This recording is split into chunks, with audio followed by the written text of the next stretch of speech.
Bueno, chicos, buenas tardes. Mi nombre es Cristina, soy la profesora de CD de Psicología Evolutiva y de la Educación. Y vamos a presentaros un poco cómo es la asignatura, cómo ha sido, ¿no? Las últimas convocatorias, sobre todo las últimas 10 convocatorias.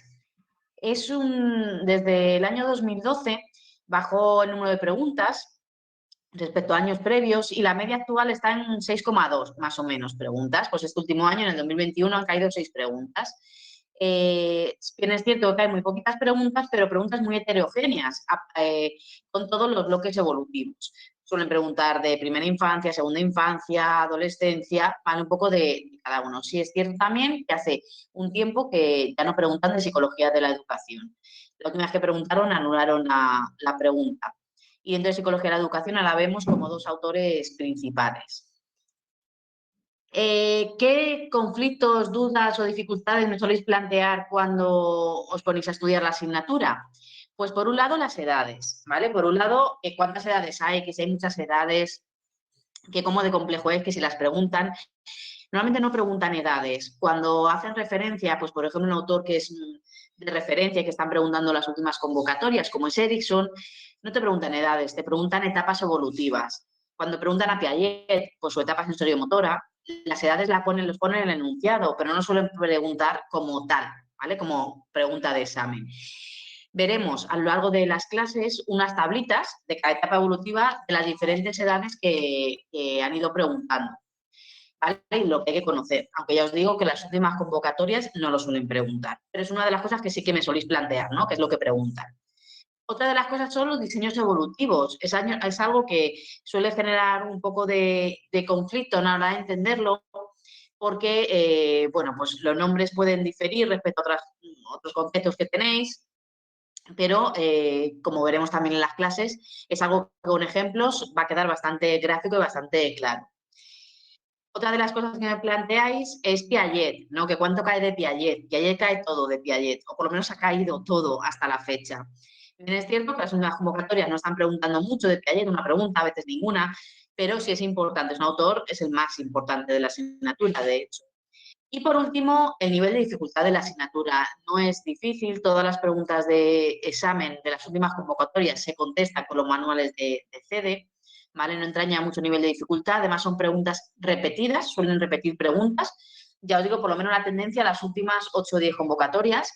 Entonces, en esta asignatura el nivel de dificultad no es o no suele ser alto hasta la fecha. ¿Qué autores hay importantes y relevantes en psicología evolutiva? Pues los dos principales son esos primeros, Freud, Erikson, son los más relevantes. A Freud lo preguntaban antes mucho, a Erikson lo suelen preguntar casi todos los años, sus etapas evolutivas. Dentro de los autores conductistas está Watson, que solo hicieron una pregunta, en realidad es más importante el conductismo en psicología de la educación que en evolutiva, solo una pregunta. Piaget, por supuesto, hay que conocer todo de Piaget, han preguntado absolutamente todo, lo veremos en la asignatura, en las clases, desarrollaremos sus etapas, desarrollaremos los diferentes hitos, ¿no? Que el bebé, que el niño va consiguiendo a lo largo del desarrollo, y bueno, iremos a través de sus etapas. Esas etapas son las que se han mantenido actualmente. Pues, por ejemplo, primera infancia la consideramos de los 0 a los 2 años, que es cuando él estableció su etapa sensoriomotora, ¿vale? Y esas etapas se han mantenido.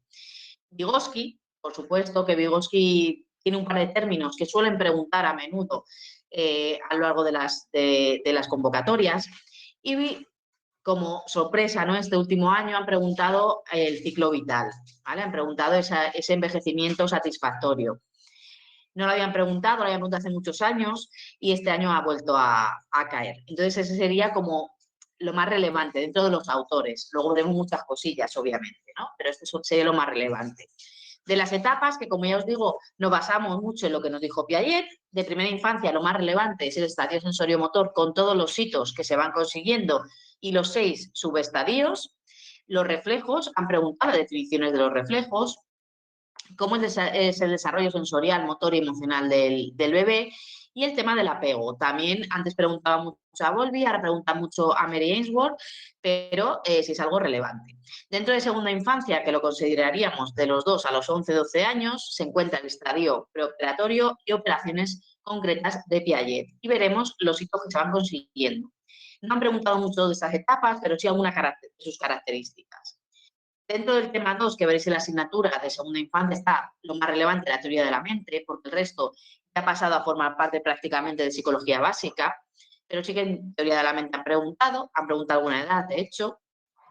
Dentro del tema 3 es toda la función simbólica, donde lo que más está cayendo en las últimas convocatorias es el lenguaje, el tema del lenguaje, y el desarrollo moral de Piaget y Colbert. Últimamente lo que más preguntan también es a Colbert, antes era Piaget, ahora es Colbert. Dentro de la adolescencia, la etapa de operaciones formales, que para Piaget sabemos que ya de los 12 años en adelante, y ya sería así toda nuestra vida, veremos las características, sobre todo la más relevante, el pensamiento hipotético deductivo, los sesgos egocéntricos que va a tener el adolescente, Elkin, y el tema de la identidad con Edison y con Marcia sobre todo. Y la edad adulta y vejez, veremos un poco cómo se desarrolla a nivel cognitivo y la personalidad del ser humano, y veremos esos estadios y esos eventos. Por último, psicología de la educación, como os digo, cada vez le están dando menos relevancia en el examen. Es muy raro ya que ya caiga algo, pero sí que hay un término, el andamiaje de Brunner, que sí que suelen preguntarlo con frecuencia para diferenciarlo o para generar confusión con el término de Vygotsky de zona de desarrollo próximo. ¿Vale? Entonces, ese término importante, Ausubel también es importante, eso del primer tema de psicología de la educación, si tenemos que quedarnos sobre todo con algo de Brunner y Ausubel, lo veremos en las clases, y dentro del tema 2, los diseños ATI, ¿vale? Esa parte en la que la educación se intenta adaptar también a la individualidad del alumno e individualizar, en este caso la enseñanza, igual que se hacen los tratamientos en psicología.